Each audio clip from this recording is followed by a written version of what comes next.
কন্যাশ্রীর টাকা পাইয়ে দেওয়ার নাম করে এক তরুণীকে দিনের পর দিন ধর্ষণ করার অভিযোগ উঠল এক তৃণমূল নেতার ঘনিষ্ঠ এক যুবকের বিরুদ্ধে। স্কুলের কন্যাশ্রীর টাকা পাইয়ে দেওয়ার টোপ দিয়ে দক্ষিণ 24 পরগনার ঢোলাহাট থানার অন্তর্গত এক স্কুল ছাত্রীকে ধর্ষণের অভিযোগে এক যুবককে গ্রেপ্তার করল ঢোলাহাট থানার পুলিশ। ইতিমধ্যেই ঘটনা তদন্ত শুরু করেছেন পুলিশ। ধৃতের বিরুদ্ধে ধর্ষণের মামলা রুজু হয়েছে।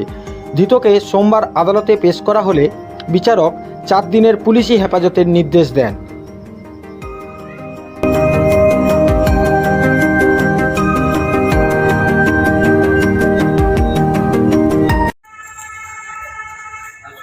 জানুয়ারি প্রজাতন্ত্র দিবসের দিন আমি বাড়িতে ছিলাম না।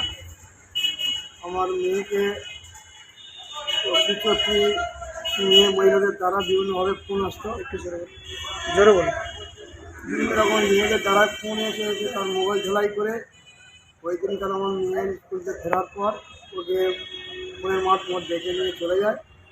মেয়েকে বিধাননগর 4 নম্বরে থাকে। আমি জানতে পেরে আমি ওকে নিয়ে বাড়িতে ফিরে এসে পুলিশের হাতে তুলে দিই। তো আপনি কি চাইছেন? আপনি কি চাইছেন? আমি চাই অপরাধীকে সাজা হোক। আপনার নাম?